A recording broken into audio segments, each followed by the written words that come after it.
Fala aí, meus amigos da Rádio Jara, Conexão Filosófica começando hoje um pouquinho mais cedo.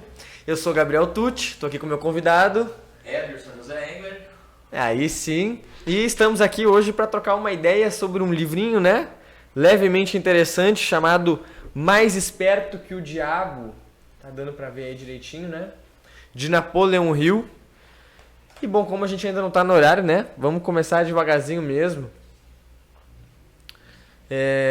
Qual que é a ideia então? A gente realmente trazer uma introdução desse livro, falar um pouquinho sobre o que é o Mais Esperto que o Diabo, um pouquinho de Napoleon Hill e entrar um pouco nos méritos, né?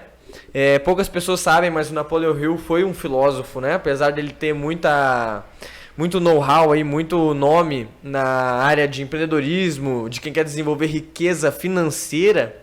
É bom ficar já muito claro que para construir qualquer coisa na vida existe uma lei universal. Então, se eu consigo construir de maneira sólida, né? Não estou falando de atalhos, nem coisas ilícitas, mas se eu construo algo de maneira sólida e honesta no ramo material, existe ali uma fórmula que eu também posso construir nos ramos das virtudes, nos ramos de qualquer coisa da vida. Existe algo ali que eu posso usar. Confúcio falava que o bom discípulo é aquele que, se ele mostra uma ponta do quadrado, ele consegue descobrir as outras três. Então, se Napoleon Hill, né, desenvolveu essa filosofia do sucesso e da riqueza, é porque ele também desenvolveu a filosofia do sucesso e da riqueza de outras áreas. A gente só precisa aprender a ler, a adquirir essas chaves. Exato. E o livro traz muito isso, né? Ele é muito prático, ele conta a história da vida dele. O início ali são citações das passagens vivenciadas por ele. E não é só de coisa boa que ele conta ali, né? Tem a descoberta veio no fracasso. Os perrengues, né? Exatamente. Então, assim, até essa questão de trazer a história, ou pelo menos a concepção de um livro, como que faz, né, para pôr o que você lê em prática? Porque só de leitura não é um divisor de águas, não se muda a vida lendo, né? Agora, praticando o que você lê. E aí tem a filosofia na prática, né? Que é o conceito de você pensar, né? Então, filosofar, a grosso modo, é pensar. E o que você gera com o pensamento. E aí a difusão dos resultados que a gente tem. Perfeito. Isso que você falou agora é o que traz, né? O conhecimento e a sabedoria, o que diferencia, né? O conhecimento por si só não resolve nada. A gente se torna aí teóricos, né? E a sabedoria é a prática do conhecimento. É quando a gente realmente tem, de fato, já conhece aquilo na prática, já testou e aprovou de que funciona. Então aquilo começa a se tornar sabedoria. E acho que o Napoleon Hill, ele atingiu uma certa sabedoria para poder escrever esse livro aqui, né, Ederson? Exato. E é a história de um livro que foi guardada, né, por quase um século, né? Então, assim, as nuances da época de toda uma família esconder o que parecia ser gritante demais, né? O escândalo demais, o que pensariam instituições, o que pensariam pessoas da época, que hoje estão pensando as mesmas coisas, né? Que livro é esse com um nome desse que me aproxima de Deus? Que me faz ter mais fé. A contradição, ela vem com o próprio título, né? Totalmente. Muito bom. Bom, já está dando tempo de a gente começar aqui, então acho que a gente pode já iniciar. Se bem que vai ter a propaganda, né? Esperar então. Acredito que sim, acho que para falar a história. Já vem aí a parte de propaganda. Então isso aqui é só um tira-gosto, um gostinho para quem chegou mais cedo. Nós vamos começar a propaganda daqui a pouquinho.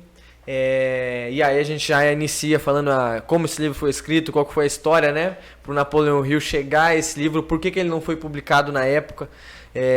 Dar um pouquinho mais de detalhes para vocês. E aí vamos entrar nessa entrevista, né? Será que Napoleon Hill realmente entrevistou o diabo? De onde que ele tirou esse diabo, né?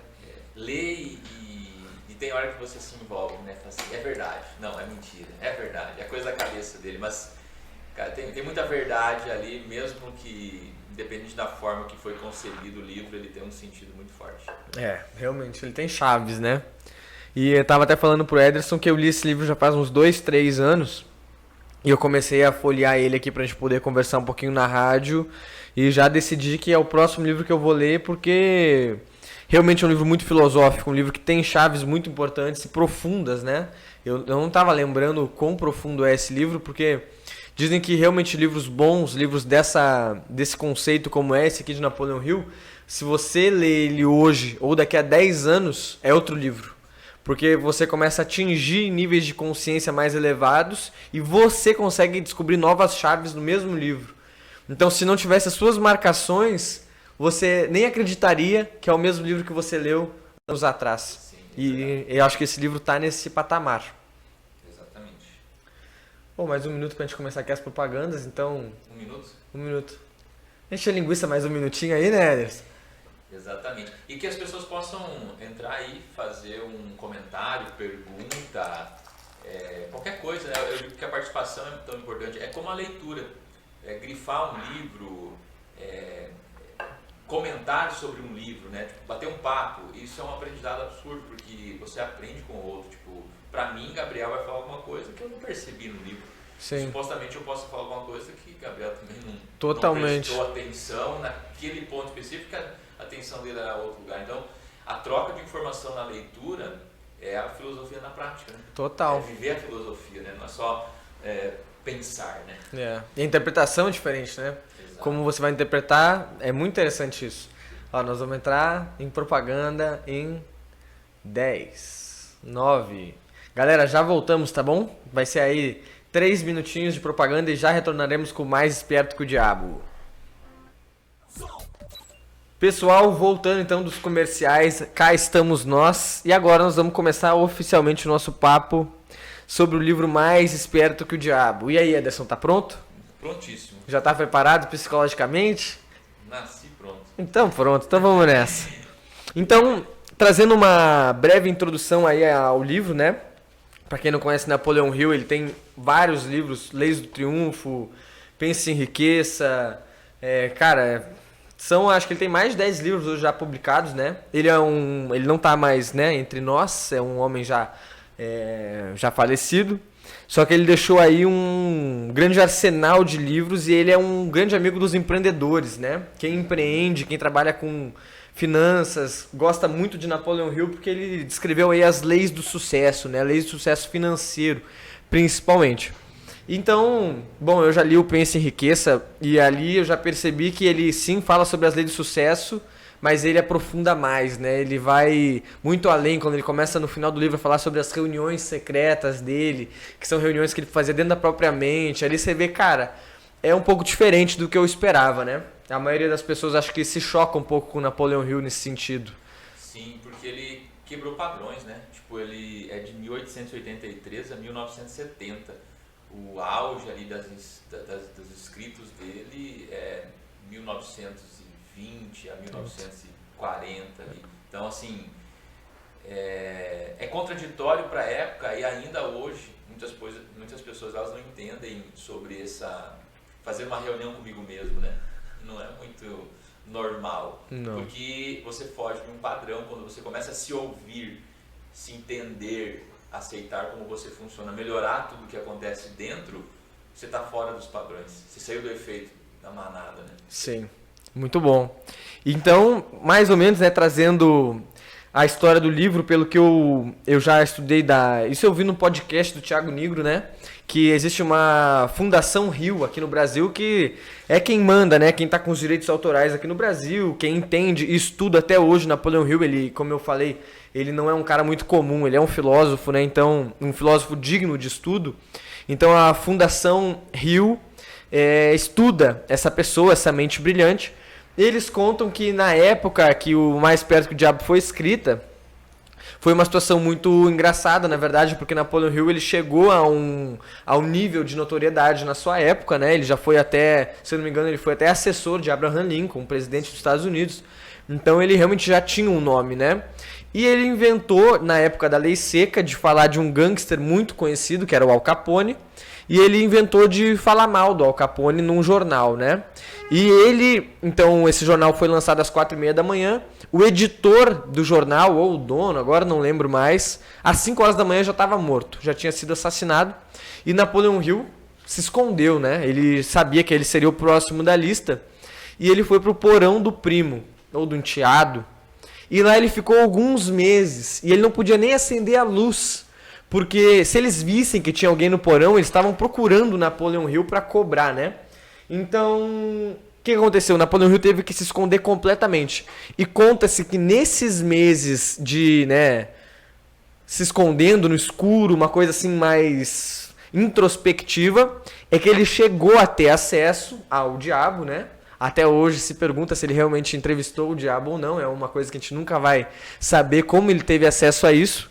Eu acho interessante que no início do livro ele fala, né, que eu desbloqueei um código da mente, então agora eu tenho acesso a você e você vai me responder tudo. Então aí já dá um spoiler, né? Mas ali naquele momento de introspecção foi quando ele teve acesso a essa entidade, onde ele conseguiu arrancar informações dela, né? O que você tem aí para nos dizer sobre? E o Thiago Nigro, ele fez dessa edição que eu tenho, ele faz o a prefácio. introdução é do Thiago, né? E uma parte inicial do livro diz o seguinte: medo é a ferramenta de um diabo idealizado pelo homem. A fé inabalável em si mesmo é tanto a arma que derrota este diabo, quanto a ferramenta que o homem utiliza para construir uma vida de sucesso. E é mais do que isso, é uma conexão direta com as forças irresistíveis do universo que apoiam um homem que não acredita em fracassos e derrotas, senão como experiências meramente temporárias. Frase de Napoleon Hill, que é tão atual, né? Porém foi lá em 1938 a escrita desse livro aqui. E quebrando os padrões. E a história dele, né, como você citou, ela não foi a história da Cinderela, né, uma história bonita, de uma fada, né? Então foi na pressão, sob pressão a situação dele encontrar. E o livro, quem leu, eu sugiro que todo mundo leia. E essa parte inicial é para já contextualizar. Nós podemos perceber que esse livro ele fala, cita, e o nome está escrito bem grande, né? A questão do diabo. Só que é um livro que estimula você a alimentar ou a crença quanto à fé, né? Então, se aproximar mais dessa força que move o mundo, né? Que para muitos é chamada de Deus, o universo em si. O eu, que é muitos spoilers hoje, né? Que é o encontro do verdadeiro eu, né? Do eu maior, que ele tem nessas situações que ele vivenciou nessa época. Top demais, top demais. Bom demais entrevistar o Ederson, né, cara? Por causa que parece que flui bastante. Então, realmente, como a gente estava falando antes das pontas do quadrado, né? Tem muita gente que lê o nome diabo e já tem um preconceito. Isso acho que já até é um filtro, sabia? Por causa que a gente fala sobre ritmo hipnótico, né? Que a gente vai falar mais pra frente, que é muito mencionado nesse livro. Quem simplesmente por ouvir um nome, até no Harry Potter, quem já viu Harry Potter já viu essa cena que eles falam Voldemort, né? E aí o cara fala, não fala o nome dele. Daí a Hermione responde assim, você temer o nome só aumenta o medo da própria coisa. Então, um filme infantil, e a mesma coisa aqui. Se eu temo o diabo, eu já não tenho acesso mais a esse livro por causa que eu temo o diabo, eu já perdi uma fonte de conhecimento por causa de dogma. E é exatamente disso que o livro fala, né? Como se livrar disso? A quebra dos padrões. E a questão de meras palavras serem definidas pela minha história de vida ou que me ensinaram que era certo, não sei, sobre palavras. Ontem tive uma situação muito clara em um treinamento, Gabriel, sobre a palavra manipular. Concebida para essa pessoa totalmente com negação, destrutiva. Eu falei, não. Manipulação não tem nada a ver com isso. A intenção de usar a manipulação para algo ruim, aí sim te leva para o mau caminho. Só que manipular é criar algo, é modificar algo, é manipular uma situação. Então, se eu pudesse citar aqui, o Gabriel manipulou uma situação para que eu estivesse aqui. Fez um convite. É uma manipulação de uma situação, porque senão eu seguia o meu caminho. Eu não estaria aqui. Então, essas situações de quebrar os padrões sobre o que eu acredito em uma palavra. Tá, mas como eu posso interpretar diferente? Como que eu posso quebrar um padrão? Diabo, manipulação. Então, são questões que precisam ter o momento da parada, né? Sim. E tipo assim, na verdade, se você pegar, então, seu entender do diabo, porque isso aqui é sim um livro sobre o diabo. É ele ensinando como ele funciona, como ele manipula, como que ele mexe com as coisas. Só que eu entender como funciona o diabo me aproxima de Deus, se eu tenho um coração bom. Por causa que eu posso também pegar tudo que está escrito aqui, entender como ele faz e me atirar nas cordas, né? Ou até aprender alguns artifícios dele para poder aplicar também. Porque nós todos temos, isso que eu acho muito interessante. Logo no início ele já fala: eu desbloqueei os segredos da minha própria mente e tive acesso ao diabo. Quer dizer, o diabo está na nossa cabeça. Todos nós temos um diabo. O Steven Pressfield fala disso majestosamente bem no livro A Guerra da Arte, né? Que agora mudou o nome para Como Superar Seus Limites Internos. Também recomendo muito que todo mundo leia. Ele realmente deixa muito claro de que o diabo está na nossa mente. Nós temos o diabo. Só que nós não podemos temê-lo, como a gente acabou de falar. Temer só aumenta a força da própria coisa. Então, entender o diabo nos traz ferramentas para que a gente possa, entre aspas, lutar contra ele. Que eu possa alimentar o outro lado. É como se fosse... Tem um filósofo que fala isso de uma maneira muito bonita, mas é como se fosse um desfiladeiro, né? Como se fosse um precipício. De um lado o diabo e de outro lado o eu superior, né? Deus, o universo. E quem ganha essa puxação de corda? Ganha quem você alimentar mais. E o que o diabo se alimenta? De medo. Então eu tenho medo de ler o Mais Perto que o Diabo porque fala do diabo. Pronto. Estou atraindo? Não. Você está, na verdade, você está alimentando o diabo quando você tem medo dele. Entende como é um paradoxo? É uma coisa engraçada. Mas é por isso que ele domina 98%, como ele mesmo fala, né? E na entrevista ele cita, né, com o questionamento do Napoleão Hill, que, mas por que você tem tanta força? Ele não justifica isso como força. Ele se carrega, né, a força dele, na verdade, é a fraqueza. Então, ele não precisa convencer ninguém de que ele existe. Tem medo, ele está lá. Então, assim, aí entra a questão da atração. Então, se eu estou sentindo medo, eu estou me aproximando, medo de ler um livro. Está tudo no caminho certo do mal, né? Só que daí, saber que ele existe não quer dizer que eu me aproxime dele, quer dizer o seguinte: eu sei que você existe, então se cuida que eu te pego. É isso aí. Por que não assim? Porque o inimigo você tem que saber onde que ele está, porque se você não sabe onde que ele está, de que forma você vai se defender? Exatamente. Então, só saber, né, entender, como eu trato muito do empreendedorismo e eu falo sobre isso, entender qual é a dor do teu cliente, entender onde está a fragilidade do teu negócio. Cara, que coisa horrível você falar do que você tem de ruim, qual é a minha fraqueza. Capaz, eu não sou fraco. Então eu estou escondendo, eu não quero encarar nem o medo, nem a fraqueza. Mas não é para sair no tapa com o diabo, é só para saber que ele existe. Mas aonde como você falou, onde eu vou vibrar mais? A física prova isso. Positivo ou negativo, as vibrações e intensidades são as mesmas. Agora eu posso me atirar no precipício ou tentar sobrepor as nuvens. Então como eu vou agir? Tem que saber os caminhos. Perfeito. Tem que saber.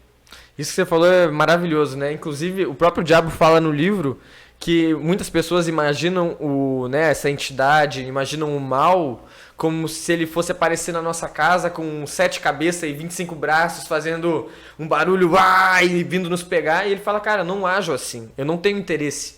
Porque se eu fizer isso, você vai fugir de mim. E na verdade eu conquisto as pessoas pelos desejos. Então o diabo, na verdade, ele é muito mais aquele lobo vestido de ovelha, sabe? Ele vem muito mais pelas nossas fraquezas mesmo. É muito interessante isso, cara. Tentação, né? A tentação o diabo, se você for pensar para aquele que não procura o autoconhecimento, não procura o autoaprimoramento, o diabo é um amiguinho das pessoas. O diabo, ele é aquela pessoa que está no seu ouvido e fala assim: vamos dormir mais 5 minutos. Você trabalhou tanto ontem, trabalhou até tarde, só mais 5 minutinhos. Entende como ele é amiguinho? Ele vai falar assim, quando você fizer algo muito bom, assim, ele vai falar: nossa, como você é bom, você é foda.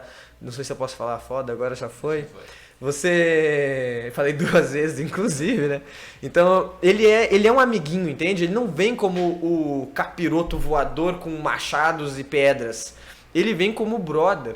Então, é aí que está o perigo. Por isso que é necessário estudar sobre ele, sabe? É necessário entender como ele funciona e como ele nos manipula. Exatamente isso que você está falando. Eu preciso conhecer o meu inimigo. Se eu tenho, né, a frase do Sun Tzu, da Arte da Guerra, ele fala, agora eu não lembro direito, mas se você não conhece nem a si mesmo, nem o inimigo, você perderá 100 batalhas. Se você conhece a si mesmo e não conhece o inimigo, metade você vai vencer, metade você vai perder. Se você conhece a você e ao inimigo, daí você não precisa temer nenhum dos resultados de 100 batalhas. Então, você se conhece? Você conhece o diabo dentro de você? Porque uma coisa está inerente à outra, né? E as duas fazem parte. A concepção de um átomo, ela é feita de duas partes, né? E até um dos questionamentos nessa entrevista é sobre essa questão. Por que não elimina então a parte, né, Deus, né, aquela questão que seria o oposto ao diabo, né? Por que ele não elimina se ele é tão forte, se ele corresponde a estar na mente de 98% das pessoas, né? Porque ele fala, ele é necessário. Sim. Ele é necessário. E aí as questões, né, do entendimento que a grande verdade, quando ela é concebida, ele perde a vez, ele perde o espaço. Sim. Por quê? Porque daí eu sou o dono de mim, né? Eu sei o que eu tenho, eu sei o que eu faço e muito mais, eu sei o que eu posso. E aí onde que ele fala que ele perde espaço quando as pessoas acabam assumindo a sua responsabilidade por si. Ele fala uma parte, não sei onde que está, mas ele diz assim, quando eles param de terceirizar para o Senhor deles, ele diz, né? Qual que é a sacada, né? Parar de terceirizar para o Senhor deles. Tipo, tem muita gente terceirizando tudo para Deus. Deus isso, Deus me ajuda, Deus... Tá, beleza, pediu, mas agora vai, faz a tua parte. Eu até essa semana falei que o melhor sócio que a gente pode ter para tudo é Deus. Mas Ele já fez e faz e fará a parte dele. E a tua, né? Sentar e ficar esperando não vai. Ali tá o diabo. Sim. Sentadinho, confortável, na cama, quentinho. Tá maravilhoso. Ali é o lugar dele. Comendo, bebendo, se prostituindo, pensamentos, né, obscuros. Beleza, tá gratificante. Medo de ser feliz. Cara, isso é a atração do diabo mesmo. Total. Cara, olha só, toda a busca incessante da maioria das pessoas passa a ser o maior medo de todo mundo. Agradar alguém, mas e se ela achar que eu tô... Cara, não tem que achar nada. Entrega, a felicidade está aí. Confia, né? Pega quem quer, como se fosse dizer da gíria que se usa para muita coisa, né? É só uma questão de decisão.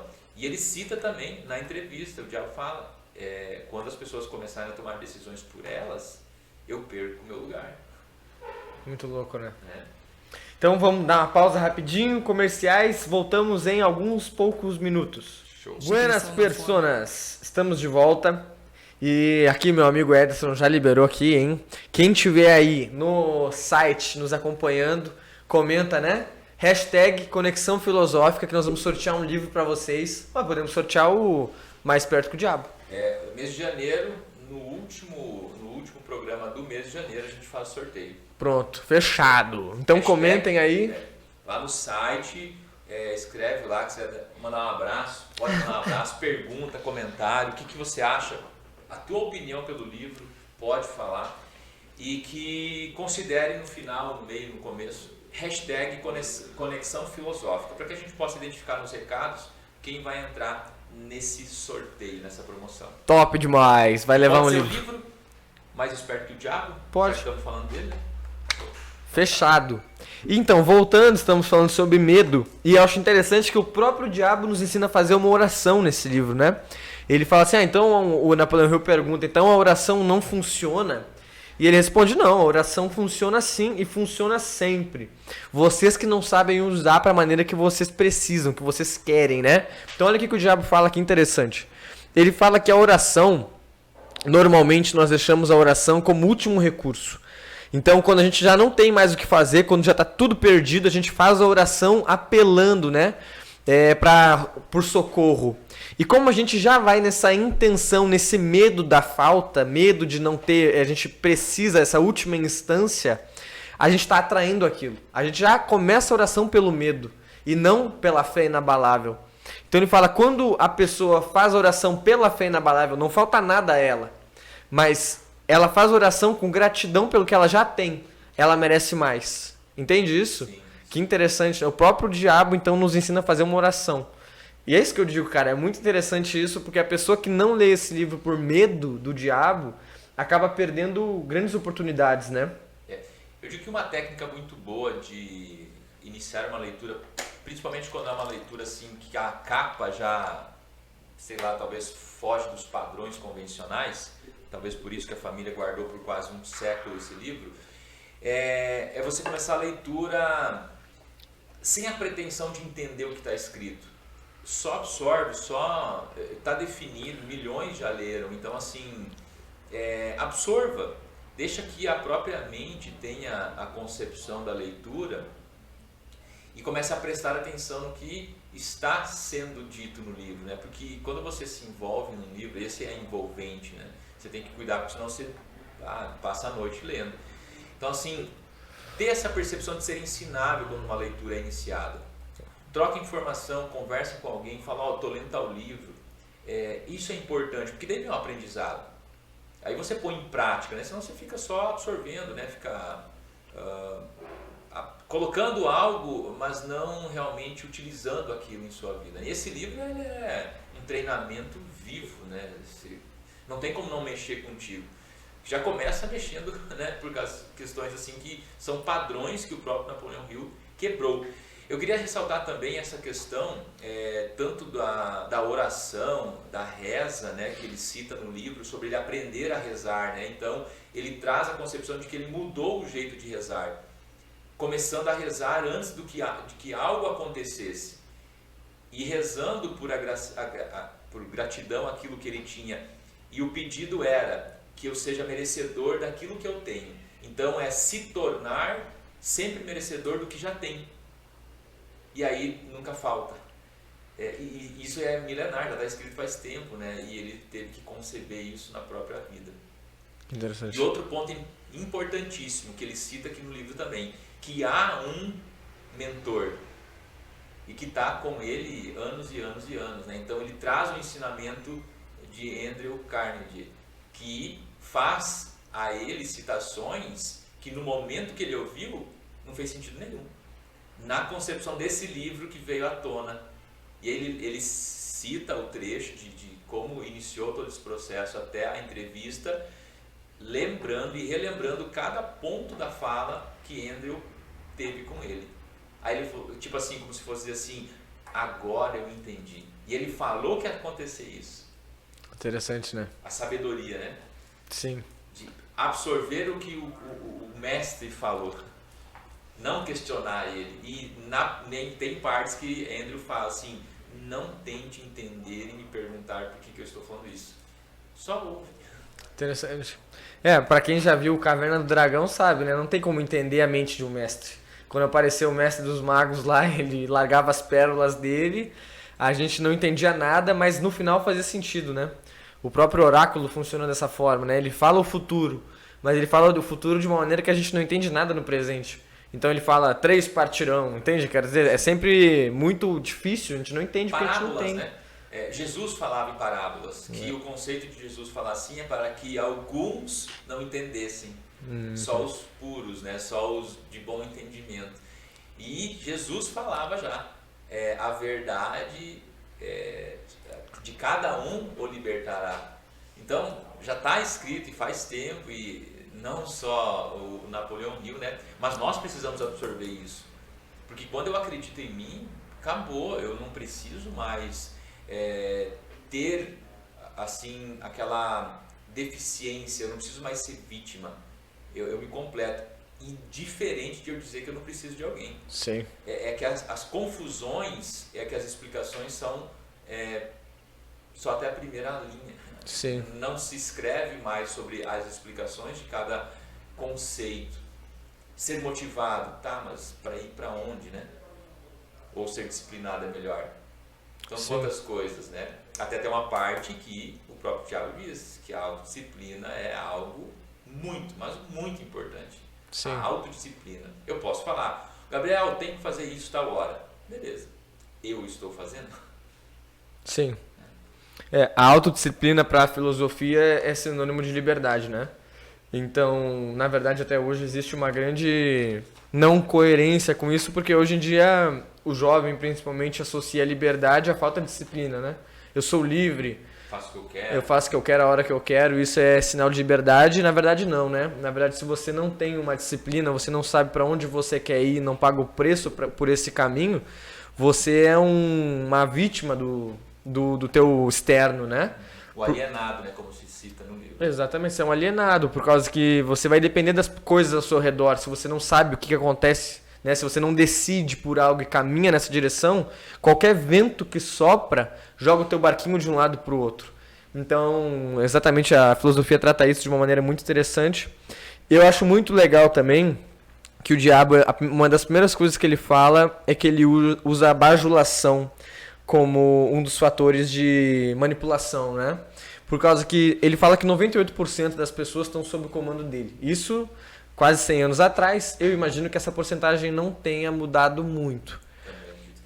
Então, acredito que seja por aí. E ele fala da bajulação por causa que hoje em dia nós somos pessoas muito egóicas, né? Então, se eu começo... Isso é uma... Qualquer pessoa que começa a estudar sobre pessoas, né? Começa a estudar sobre comportamento humano, sabe que a bajulação é uma grande ferramenta. Se eu quero alguma coisa do Ederson, eu posso simplesmente falar: nossa, Ederson, como você tá bonitão hoje, tá vestido bem, tá cheiroso, pô, que legal, cara. Pô, será que você podia me fazer um favor, Ederson? Buscar tal coisa lá pra mim, entende? Eu te puxo o saco pra poder ganhar algo em troca. E isso dá pra levar pra várias vertentes, né? Muita funcionário puxando o saco de patrão e etc. Tem uma frase filosófica também, eu nem lembro quem recitou essa, mas fala que os bajuladores são os carrapatos na orelha daqueles que amam a glória. Que aquele que realmente faz por querer fazer, por estar na missão, ele não precisa ser bajulado. A própria ação que ele está fazendo, né? Se isso está condizente com as virtudes dele, aquilo já é autossuficiente para ele. Eu não preciso da aprovação do Ederson para as coisas que eu estou fazendo. Eu sei que eu estou dando o meu melhor aqui e é isso que me basta. O Ederson puxar o meu saco, por exemplo: pô, Gabriel, vi sua atitude, que legal que você fez isso, pá. Isso para mim é ruim. Por causa que isso, às vezes, se eu não estou bem trabalhado, pode inflar o meu ego e pode atrasar a minha evolução. Então o diabo fala exatamente que essa é uma das portas de entrada para entrar na manipulação, né? E um divisor de águas nesse sentido entre ser bom ou ruim é a intenção. Quando eu faço um elogio e eu sou sincero nesse elogio e ainda assim eu consigo atrair alguém a fazer algo para o bem comum, eu ainda acredito que seja isso positivo. O problema é quando o bem comum só diz respeito a mim. É só por mim que eu vou fazer com que o outro faça o que eu quero. Então aí eu digo que é um divisor de águas, é a intenção de cada um. E tem a ver muito com a crença. E tem uma parte do livro aqui, Gabriel, que diz o seguinte, olha só: não confunda a palavra crença com a palavra desejo. As duas não são a mesma coisa. Todo mundo é capaz de desejar vantagens financeiras, materiais ou espirituais. Mas o elemento fé é a única força verdadeira pela qual um desejo pode ser transformado em uma crença. E por sua vez, a crença transmuta-se em realidade. Então, olha a força do acreditar. Que aqui ele traz a concepção da fé. De materializar aquilo que eu acredito. E daí no ciclo hipnótico, nos níveis neurais dentro da PNL, dentro da programação neurolinguística, se sabe que a nossa mente funciona baseada em o que eu penso gera um sentimento, o sentimento influencia a minha ação e essa ação gera um resultado. E as pessoas tendem a mudar o seu jeito de fazer, quando na verdade o que precisa se mudar é o como fazer. Não é nem o que se pensa, mas como eu penso. O que eu sinto quando eu penso, aí quebra os padrões sobre o que eu acredito, sobre uma palavra, sobre sobre alguém com uma cor, alguém com um tipo de roupa, com algum tipo de função, alguma escolha que alguém faça, isso me incomoda, eu acredito que isso está certo ou errado. Então a liberdade, quando você cita, não é o ser solto, é o saber entender que existem regras. E eu tenho as minhas que entram dentro de um processo de o que o todo tem a ver com a minha posição, o que eu mudo no mundo que eu vivo, né? Então a crença, ela tem um fator decisivo para o resultado. Eu acredito que. E aí começam as mudanças na vida das pessoas. Isso da crença eu acho que é uma das coisas mais importantes hoje, principalmente para o jovem, né? Por causa que ele menospreza o valor disso. Por que eu digo isso, né, cara? Se uma pessoa coloca uma crença na cabeça dela, não tem Cristo que faça essa pessoa mudar. E eu vou dar um exemplo muito prático assim, e eu vou mostrar o perigo por trás disso. Eu tinha um colega no Rio de Janeiro, quando eu morava lá, que ele falava que ele não conseguia acordar cedo. Ele não conseguia acordar cedo, só consigo acordar a partir das 11, meio-dia, e eu não, é uma dificuldade que eu tenho, nasci assim. Isso era uma crença muito enraizada para ele, né? E me diz quem vai convencer ele de que ele consegue? Ninguém. A menos que ele pense, cara, será que é possível? Pum, já começa a mudar o jogo. E por que eu digo que isso é perigoso? Se eu abrir meu Facebook agora, vai ter um monte de meme, né, essas brincadeirinhas, com crenças pejorativas. Porque hoje em dia é uma brincadeira engraçada. Falar, eu sou preguiçoso, haha, eu sou, né, minha vida é uma merda, sabe? Essas brincadeirinhas, você entende? Tipo assim, cara, se eu abrir aqui agora, tenho certeza que vai aparecer na cara uns 4, 5 memes disso. Por causa que as pessoas hoje em dia, o próprio Steven Pressfield fala isso, existe um acordo tácito de mediocridade. Então, se todo mundo é medíocre, tá tudo bem. Então, eu tenho prazer de mostrar o quanto eu sou medíocre. Só que isso vai cada vez afirmando mais a minha crença. Eu já fiz o teste de perguntar pra pessoa, né? Falar, porra, sua vida é uma merda assim mesmo, do jeito que você tá publicando? Daí a pessoa sempre, Ederson, sempre. Não, é brincadeirinha, hi. Entende? Então, tipo assim, a gente tem que tomar muito cuidado com essas brincadeiras. Nossa, saber que ela tá construindo. Ela tá construindo a crença dela. E quando é uma brincadeirinha agora, mas quantas vezes a gente precisa brincar para se tornar uma realidade? Porque é assim que as realidades se tornam realidade, né?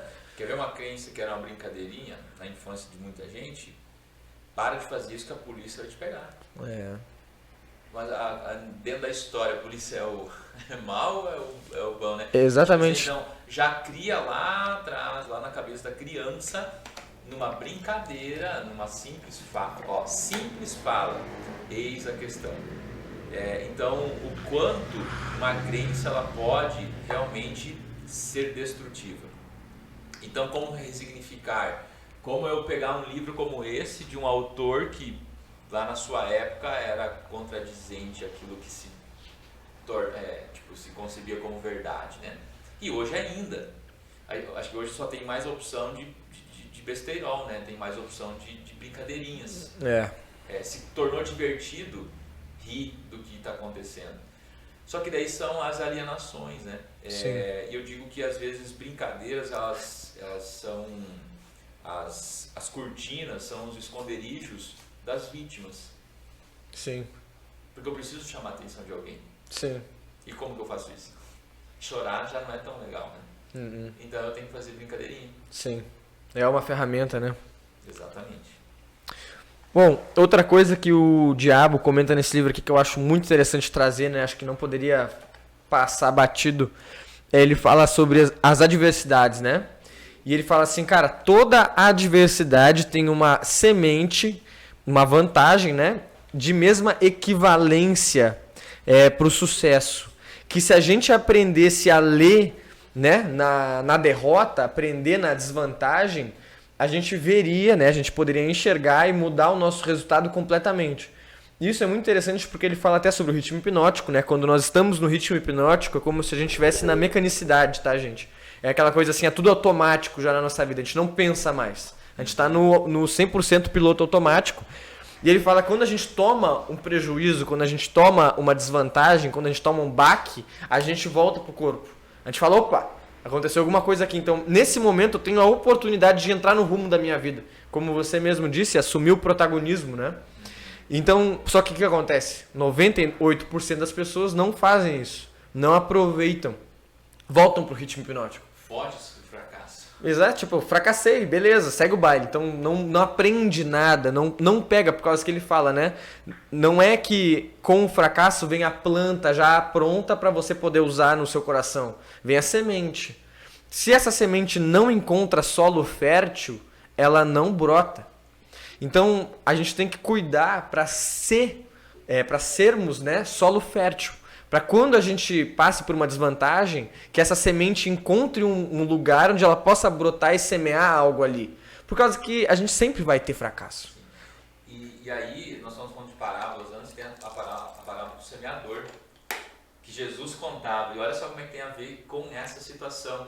Tipo, a semente que nós plantamos, nós colocamos em uma terra fértil, adubada, ou talvez a gente não aprende com o fracasso. Veio uma sementinha do sucesso que com o meu fracasso, legal, mas o que você aprendeu? Você está plantando no meio da terra, no meio do espinho, na areia, aonde que está enraizando essa semente? Então, eu digo assim que é muito concebível a gente dizer assim, beleza, errei, agora daí dá tudo certo. Se continuar fazendo do mesmo jeito, vai continuar sempre dando o mesmo resultado. Então, perceber que é assim que funciona. Às vezes é difícil a gente ir para um treinamento, ouvir talvez citações de livros, de palestras, ou talvez aqui na Conexão Filosófica, chatice o cara falando. Só que é aí que mora o segredo de ouvir. Mas já ouvi 200 vezes. Eu pergunto, as 200 vezes você usou o que você ouviu? Ou porque se está ouvindo de novo, quer dizer que talvez não está existindo essa parte na sua vida. Então, eu me motivo muito, então eu me cobro bastante. Sim. É autoestímulo, é autorresponsabilidade. Se eu quero melhorar na minha saúde, eu preciso pagar o preço de acordar mais cedo ou ficar até mais tarde para ir na academia. Sim. Tudo bem, eu escolhi a academia, mas cada um escolhe o que quer. Então, o fracasso de ter um problema de saúde me dá a semente da saúde, né? Do sucesso na saúde. Tá, mas aonde que eu vou plantar? Então, se eu ganhei essa sementinha, tipo, eu vou pôr aonde? Na caminhada, na corrida, no ciclismo, na academia, no futebol, na alimentação correta, vou eliminar o refrigerante. O diabo fala por Napoleon Hill que tem muita coisa que tinha que ser eliminada. Em 1938 ele já falava de refrigerante, de comida em excesso. Olha só, e acho que nem tinha tanta comida em variedades como tem hoje, né? Hoje nem tanto refrigerante parece tinha, tá pior, né? Então assim, tá tudo aí. Quando eu começo qualquer situação, eu digo assim, tá tudo certo, tudo está aqui, em você já tem o que precisa. Agora a gente só precisa encontrar como é que conecta essa bagaça aí. Isso aí. E aqui o livro ele dá um afago, né? Fala assim, olha, realmente Deus existe. Mas vem uns tapa na cara, porque fala assim, tá, existe daí, o que você está fazendo com isso? Sim. Vai colocar tudo no colo de Deus, tudo no colo do Senhor, tem que fazer a nossa parte. Nós estamos aqui de passagem, dizem, né? Mas eu não sei onde que é o caminho. Vamos ficar girando? Vamos ficar caminhando para onde, né? Então, a parte que nós estávamos falando antes, Gabriel, sobre a questão que Napoleon Hill pergunta assim, tá, mas então como que eu vou identificar um alienado, né? Que o diabo fala muito sobre, hoje se diz como manada, né? Mas são os alienados a escolas, a instituições religiosas, a tudo que condiciona uma massa ficar olhando, ficar seguindo, ficar acreditando que só aquilo existe e mais nada. Então, a alienação. E aí ele questiona o diabo, tá, mas como eu vou saber quando eu estiver à frente de um? O que ele tem que vai identificar que ele é um alienado? E aí é grande o textinho aqui, mas algumas coisas são muito fortes. A sua falta de autoconfiança será evidente. Então a pessoa que não confia nela, ela já está confiando em alguma coisa, muito menos nela. Então isso é um fator de identificação de um alienado. Ela tem pouca ou nenhuma imaginação. Ela não consegue criar nada, ela concebe o que derem a ela. Deu arroz, ela come arroz, deu papa, ela come papa. Ele cometerá os mesmos erros várias e várias vezes, nunca tirando proveito do fracasso. Outra citação, são várias, tá, Gabriel? Eu só quero pegar algumas aqui. Ele comerá muito e se exercitará muito pouco. Então já em 1938, se o diabo é o mesmo, hoje ele deve estar falando as mesmas coisas. Se fosse reeditar essa entrevista, eu acredito que possivelmente teria tudo muito alinhado. Ele criticará outros que estiverem sendo bem-sucedidos em suas carreiras. E aqui entra uma coisa e fala assim, olha lá, deve ter roubado para ter aquele carro. Olha lá, não está fazendo nada uma hora dessa. Ele só queria estar no lugar daquele que não está supostamente fazendo nada. Mas mal sabe que o cara está pensando, está vivendo, fazendo algo. Então, quantas coisas, né, que são citadas aqui, que são identificadores de uma pessoa alienada. A crítica, eu digo, é uma coisa... crítica mais relacionada a julgamento. E eu só dou atenção àquele que julga os outros por um fator. Como ele deve ser muito pior. Ele deve me lascar com a própria vida dele, né? Porque enquanto eu julgo você, imagina eu comigo mesmo. Totalmente. Como Napoleão Hill cita que ele encontrou uma voz dentro dele que era o eu superior, o eu superior, perto de algum julgador, ele nem chega perto. Ele fala, sai aí desse corpo, né? Vou ficar aqui fazendo o quê? Com certeza. Só reclama. Não tem acesso, né? Exatamente. Então são situações assim, né, Gabriel, que é um mero livro, algumas letras unidas em frases, mas que fazem muito sentido. Fazem. Esse livro é top. Eu confesso que eu demorei, tá, para pegar o livro para ler. Ele foi lançado, tem edições aí, e justamente porque eu tinha uma crença limitante ao título. Ah, tá vendo? Sim, eu também. Eu digo assim que essas concepções eu trago, é tranquilo para mim falar. Eu não lia porque eu não achava legal o nome. Sim. Eu achava outra coisa, eu tinha um achismo. Sim. Enfrentei e falei, vou ler. E me surpreendi. Literalmente. Estou como convidado, mas falando mais com o entrevistador. Não, mas fique à vontade, aí nós estamos em casa. É bom que você agrega muito, brother. E é isso que você falou, né? Tem que ter muita humildade também para admitir, né, nossas próprias limitações. Por exemplo, esse do nome, né? Isso aí acontece. Eu entendo que o livro tenha ficado escondido desde 38, acho que foi lançado em 2016, né?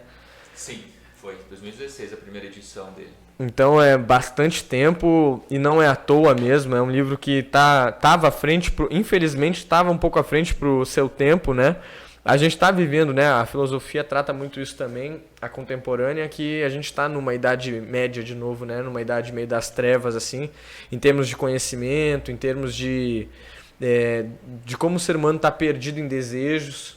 Sim. A gente ainda tem aqui mais uns 7 minutos. Então, como a nossa sociedade está muito perdida, então esse livro aqui, na minha opinião, ele é atemporal. Assim como vários clássicos, para mim esse é um livro que vai se eternizar, por causa que, honestamente, ele trata da luta interna do homem. Então, a mesma luta que eu travo hoje, que esse livro me ajuda, é a mesma luta que um grego travava há 2000 anos atrás, ou um romano há 1500 anos atrás. Mudou o tempo só. Mudou o tempo, por causa que essa luta sempre vai... E ele vai ser atual daqui a 100, 500 anos. Nós lemos hoje livros como Bhagavad Gita, República de Platão, entre vários outros livros que têm mais de 2000 anos. Tem alguns que têm 5000 anos, como o próprio, né, Hermes Trismegistus. Então são livros atemporais, porque quando lida dessa luta interna, e aí entra também uma coisa que a gente comenta muito na filosofia, que tem a ver com o quanto o homem está evoluindo de maneira tecnológica. Isso não tem quem conteste isso. Há 2000 anos atrás a gente tinha bigas, né? Era os cavalinhos, o carrinho atrás e puxava a carroça, seja o que for. Hoje nós temos um Porsche que anda muito mais rápido. Antes era o arco e flecha, hoje nós temos bombas nucleares. Isso tudo são ferramentas. Então isso tudo a gente não questiona que evoluiu. Só que o homem que dirigia a biga e que hoje dirige o Porsche, ele é um homem mais evoluído? Ele evoluiu tanto quanto o veículo? Eu acredito que não. Por isso que os livros continuam sendo atuais. A gente tinha que estar em outras vertentes, né? E nós estamos nas mesmas vertentes. Então, é até muito perigoso essa evolução tecnológica, porque é como a gente botar ferramentas cada vez mais avançadas e não aumentar a inteligência emocional e a inteligência cognitiva para poder usar essas ferramentas. É colocar a faca na mão da criança. Então, esse tipo de livro, na minha opinião, a gente tem que ler o Mais Perto que o Diabo, os clássicos, para poder desenvolver essa musculatura da mente, sabe, Ederson? Trazer, por causa que eu gosto muito de Napoleão Hill, porque hoje em dia ele está na moda, né? por causa dessa pegada mais financeira. Então ele é bem aceito por todo mundo, sabe? Mas por isso que é genial esse livro. Mas quer ver uma coisa, Gabriel, que eu cito nos treinamentos que eu faço? É impossível eu levar uma ferramenta simplesmente para um setor empresarial, uma instituição, uma empresa, um CNPJ. O cara lá é feito de CPF, tem gente lá dentro. Se eu não tratar o corpo humano dessa empresa, esquece. Pode ter a melhor tecnologia do mundo, o melhor sistema operacional do mundo. Se o indivíduo que aperta o botão do play não tem capacidade emocional de chegar na hora, ele quebra o aparelho, ele vai atrasar a ligar o aparelho. Então, ele não tem para onde correr. Napoleão Hill, ele trabalhava muito e toda a literatura dele, ela é trazida de experiências práticas. Ele treinava empreendedores, porque ele chamou a atenção, porque ele tinha uma visão apurada das coisas. Ele olhava de um outro ângulo. Ele saía do ambiente que ele estava e olhava de uma outra forma. Mas ele também passava por apuro. Hoje as pessoas elas tendem a julgar muito, mas quem é você, Gabriel, para falar isso? Tem pessoas que questionam, eu sei, e tem muito mais gente que questiona o que eu faço. Eu sei quem eu sou, a explicação não é quem eu sou, a explicação é você vai aproveitar o que eu estou falando. É que o julgamento ele já é a barreira igual ao medo. Julgamento e medo eles estão pau a pau, é do diabo. Né? Porque é isso que alimenta. Quando eu julgo eu me distancio, quando tenho medo eu me distancio. Sim. Porque ninguém quer enfrentar. Tá, então vamos lá, eu não vou julgar o Gabriel, vamos ver o que ele tem para me agregar. Cara, fala aí o que você tiver para falar, cara, eu vou absorver tudo. E depois eu vejo lá na minha peneirinha lá, eu vejo o que fica. Mas se eu aceito, eu já estou abrindo, né, as portas para o sucesso. Tem que ter humildade, né? É uma questão de ler um livro, de parar de pensar mais esperto que o diabo. Imagina se eu quero ser mais que o diabo. Cara, você tem que ser mais que o diabo. Mínimo, cara, né? Ele tem que estar embaixo do teu pé. Isso ele aí. tem que saber que ele está embaixo do teu pé. Porque senão ele vai subir na tua cabeça. É isso aí. Falou tudo. Falou tudo. Ederson, estamos já na real... Na reta final. Hein? Na reta final, encerrandinho. E não sei se a galera aí já comentou alguma coisa, não sei se tem alguma pergunta. Mas então fica, né, o convite a todo mundo para ler o Mais Perto que o Diabo. Eu acho que não adianta só participar, né, ver os podcasts, ver as informações sobre o livro. É interessante que você leia, porque cada pessoa tem a sua forma de ver, o seu discernimento. E esse é um livro muito claro, né? Não é um livro... Ele é um livro muito direto, né? Ele não tem não tem rodeio. É pergunta e resposta, é uma entrevista mesmo, ó. PR. Pergunta é o que o Napoleão pergunta, é o que o diabo responde. Então é muito direto, não tem rodeio nenhum. E traz aí insights fenomenais. É como eu falei pro Ederson também, conforme a gente vai adquirindo consciência, os livros bons, eles vão mudando, né? Se a gente não tivesse marcado o livro, a gente não acreditaria que é o mesmo livro que tu vai reler daqui a 10 anos. Então, por exemplo, eu li esse livro há 3 anos atrás. Nessa época eu nem estudava filosofia ainda. É um dos primeiros livros que eu peguei para ler quando eu comecei a ler. Então, eu tenho só de abrir ele aqui para folhear e fazer aqui o programa do rádio, eu já tive insights que eu não tive 3 anos atrás. Então, é muito interessante que a gente tenha esse primeiro contato com o livro, seja ele qual for, e que a gente possa reler bons livros, né? Se o livro é ruim, não vai reler, né, gente? Exato. Mas esse tipo de livro aqui compensa uma releitura. Uma viagem, por uma vez nova, né? É você poder fazer a viagem de novo. Você vai ter outras experiências. É isso aí. É isso aí. Fechamos, então. Encerrando. Lembra lá de deixar um recado, #Conexão Filosófica. Conexão Filosófica. Agradecer meu amigo Ederson por ter participado conosco aí. Agradecer a você que ficou aí até o final. Fica a dica, vamos sortear o livro mês que vem então comente aí, #Conexão Filosófica, tamo junto. Agora começando, alô comunidade, começando a Hora da Gratidão com Marcelo Caetano e hoje tem entrevista, vai ser show de bola. Como diz Marcelo, gratidão, o motor que move o mundo. Se mantenham conectados, até a próxima.